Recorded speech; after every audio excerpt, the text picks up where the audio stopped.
दोस्तों, कहानी की शुरुआत होती है गिटाई नाम के एक लड़के से जो जमीन पर पड़ा हुआ है। वास्तव में मनुष्य एलियन की वजह से धरती को छोड़कर किसी दूसरे ग्रह पर जाकर बस गए। लेकिन अरसा नाम का एलियन वहां भी मनुष्य पर अटैक कर देता है। तब किसी तरह से वहां की एक टुकड़ी जो रेंजर है वह मनुष्य को बचा लेती है। अभी गिटाई ट्रेनिंग कर रहा है, रेंजर बनने की कोशिश कर रहा है। तभी वह एक दिन अपने टीचर के पास जाता है, उनसे पूछता है कि मेरे पिता आने वाले हैं, तो क्या मैं पास हो सकता हूँ? तो उसके टीचर कहते हैं कि नहीं, अभी तुम अरसा से डरते हो। दूसरी ओर जब वह घर पहुंचता है तो उसके पिता उससे पूछते हैं कि क्या तुम पास हुए? तो वह कहता है कि नहीं। तब उसके पिता और गिटाई के बीच में बहस हो जाती है। वास्तव में उसके पिता कैप्टन थे।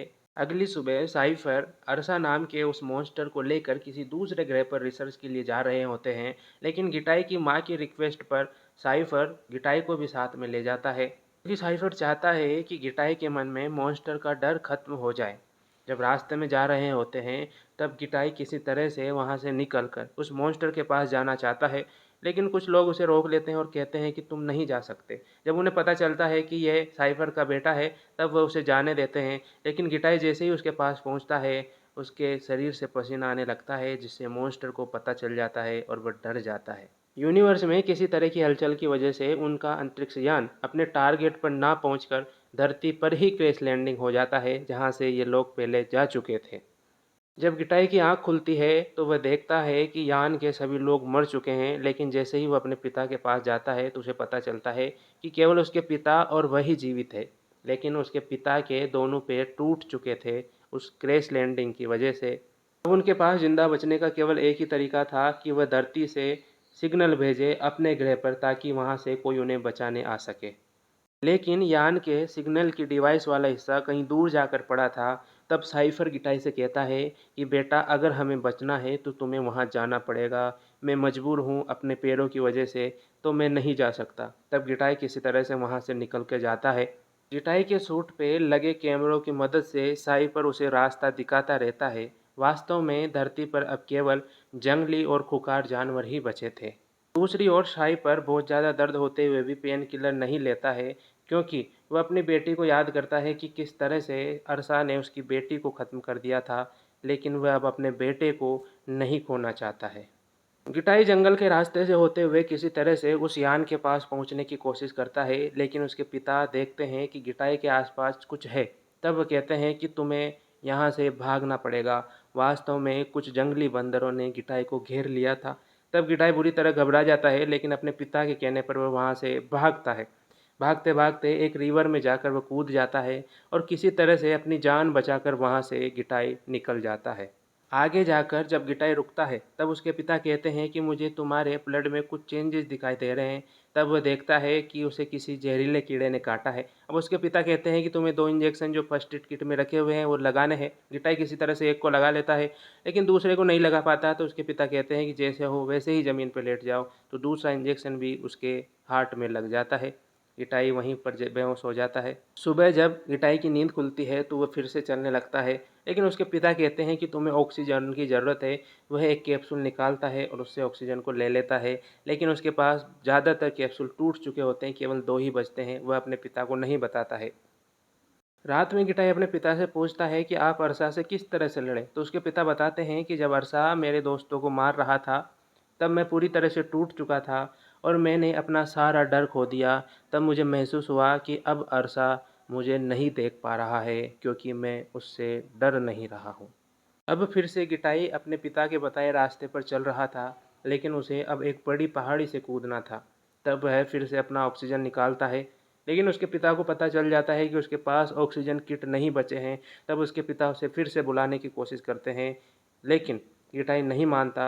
उसे अपनी बहन की याद आती है। तब वह अपने पिता से बहस करने लगता है कि मैंने अपनी बहन का ऑर्डर माना था और मैं उसे नहीं बचा सका। अब मुझे जाने दो, मैं वहाँ पहुँच सकता हूँ और अपनी जान बचा सकता हूँ। गिटाई का गुस्सा और उसका कॉन्फिडेंस देख के उसके पिता उसे जाने के लिए कहते हैं। तब गिटाई वहाँ से कूद जाता है। उसका सूट अब पैराशूट का काम कर रहा है।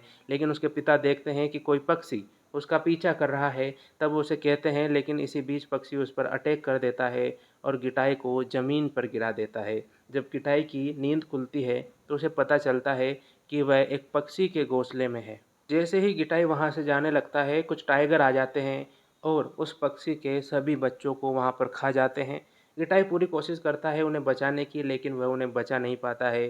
तब गिटाई वहाँ से चला जाता है, लेकिन वह पक्षी फिर भी गिटाई का पीछा करने लग जाता है।